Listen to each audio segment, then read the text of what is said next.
பெருமாளுக்கும் இடையில் கட்டப்பட்டிருக்கும் ஆன்மீக தொட்டிலும் ஒயிலாக உட்கார்ந்திருப்பார். தென்புருவத்திற்கும் ஸ்டைலாக ஆடிக்கொண்டிருப்பார். ஏற்புரை வழங்கிய போது அவர் குறிப்பிட்ட மனிதன் இவரை தமிழகத்தின் சூப்பர் ஸ்டாராக தமிழகத்தின் சூப்பர் ஸ்டார் என்றது எந்திரன் இந்தியாவின் சூப்பர் ஸ்டார் என்றது. அவர் ராமன், இவர் ரஜினி. சுருக்கமாய் சொன்னார், ராணா வருகிறார். ராமனை வாழ்த்த வருகிறோம், ராகவேந்திரனை பணிந்து வருகிறோம்.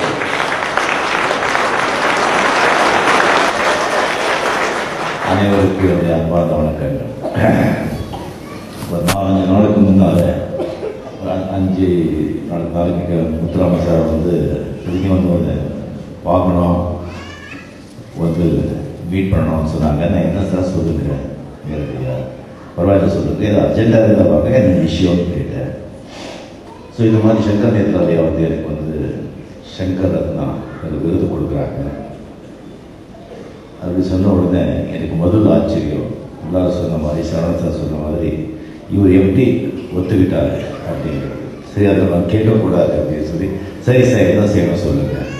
நான் டெஃபினட்டாக வந்து இப்போது எங்கேயும் நுழைய வரல, நான் உன்னை வந்து ஒரு கொடுக்க மாட்டேன், நீ வந்து ஒரு வாழ்த்து ஒரு லெட்டர் எழுதி கொடுத்துட்டா நான் வந்து அதை படிச்சிருக்கேன் அப்படின்னு சொன்னாங்க. சரி சார் அப்படின்னு நான் சொல்லிட்டு அதுக்கப்புறம் நான் யோசனை பண்ணேன். உடம்பு சரியான பிறகு நான் ஒரு நல்ல விழாவில், ஒரு நல்ல நிகழ்ச்சியில் முதல்ல கலந்துக்கணும் அப்படின்னு சொல்லி நான் முடிவு பண்ணியிருக்கேன். இதை விட ஒரு நல்ல நிகழ்ச்சி, ஒரு நல்ல விழா எனக்கு கிடைக்கிறது.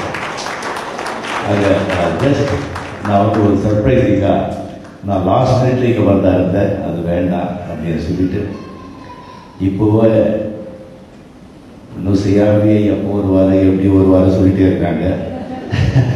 ஸோ நேற்று வந்து ஒரு ஸ்கொயர் மீட்டர் அந்த ஃப்ரெண்டை நான் வச்சுட்டு நான் வரல அப்படின்னு சொல்லி சொன்னேன். நான் அதுக்கப்புறம் 10வது நான் நிறைய பேசணும் இருந்தேன். ஆனால் இந்த மாதிரி ஒரு ஜாம்பவான்களை என்னை உருவாக்கியவர்களை பெரிய பெரிய ஆல்மோஸ்ட் சினிமா இண்டஸ்ட்ரியா மகான்களை இங்கே உட்காந்துருக்கும் போது நான் அதிகமாக பேசினா அது அதிக பிரசங்கத்தின் ஆகும். ஸோ எஸ்பிஎம் அவர்கிட்ட வந்து 25 பிக்சர்ஸ் நான் வந்து அவர் கூட ஒர்க் பண்ணியிருக்கேன், அவர் சேர்த்து ஒர்க் பண்ணியிருக்கோன்னு சொன்னால் அவர் எனக்கு வெற்றி படங்க கொடுத்தாங்கிறதுக்காக நான் வந்து 25 படங்க அவர் கூட நடிக்கலை. அவர் எனக்கு கொடுத்த அன்புக்காகவே நான் நடித்தேன். அவர் படத்துக்கு போகும்போது ஒரு குருவா, ஒரு தந்தையா, ஒரு தாயா, ஒரு நண்பனா அவர் வந்து என்னை பார்த்துக்கிட்டார். இப்போவும் அப்படியே தான் இருக்காங்க. அவர்கிட்ட தான் அந்த கண்டென்ட்மெண்ட் போதுங்கிற மனமே பொன்மனங்கிறது அவர்கிட்ட தான் நான் கற்றுக்கிட்டேன். ஆக்சுவலி அனுமான் ராமன் கிட்ட ராமன் பக்தனா, ராமனுக்கு அடிமையா, ராமனுக்கு சேவகனா இருந்ததுக்கு காரணம் ராமன் வந்து ஒரு ரீஇன்கார்னேஷன் ஆஃப் காட் அப்படிங்கிறதுக்காக மட்டும் இல்லை. அனுமானுடைய முதலாளி, அவருடைய அரசர் சுக்ரீவனுக்கு ராமச்சந்திரன் காப்பாற்றினாரு, அவருக்கு உதவினாரு அப்படிங்கிற ஒரு காரணத்துக்காகத்தான் அனுமான் ராமன் கிட்ட அவர் நன்றி கடனா இருந்தார். முத்துராமன் சார் வந்து அவர் ஒரு ப்ரொடியூசர்ஸ் எல்லாருமே சுக்ரீவனுக்கு மாதிரி. அந்த படத்தில் நடிக்கிற எல்லா டெக்னீஷியன்ஸும், எல்லா ஹீரோஸும், எல்லா ஹீரோயின்ஸும், எல்லா ஆக்டர்ஸும் அவங்களுக்கு வந்து ராமன் மாதிரி. அந்த மாதிரி அவர் வந்து தன்னையே அர்ப்பணம் செஞ்சுக்கிறார். ஒரு வந்து உடம்பாகத்து மகாத்மா தான். இன்னும் நிறைய வருஷத்துக்கு நாம் பேசணும். அதான் இப்போ சொன்னால் நான் முதலே சொல்றதுனால இன்னொரு வாட்டி பேசுகிறேன்.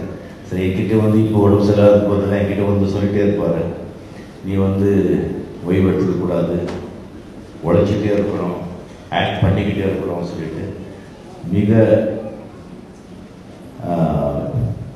அது எப்படி சொல்கிறதுன்னு தெரியல. ஆக்ட் பண்ணிக்கிட்டே இருக்கிறோங்கிறது எனக்கும் ஆசை தான். ஆனால் நான் வந்து சிவாஜி கணேசனும் இல்லை, கமல்ஹாசனும் இல்லை, அந்த மாதிரி ஒரு நடிப்பு திறமை நமக்கு இல்லை. ஒரு கேரக்டர் ஆர்டிஸ்டாக ஆக்ட் பண்ண முடியாது. ஒரு ஹீரோ என்னுடைய மூலதனமே என்னுடைய ஸ்பீட், என்னுடைய ஃபாஸ்ட்னஸ். அது கம்மி ஆக்சிடென்ட்ஸ் சொன்னால் நான் ஆக்ட் பண்ணி பிரயோஜனம் இல்லை. அந்த ஸ்பீட் இருக்கிற வரைக்கும் நான் ஆக்ட் பண்ணுறேன். நன்றி, வணக்கம்.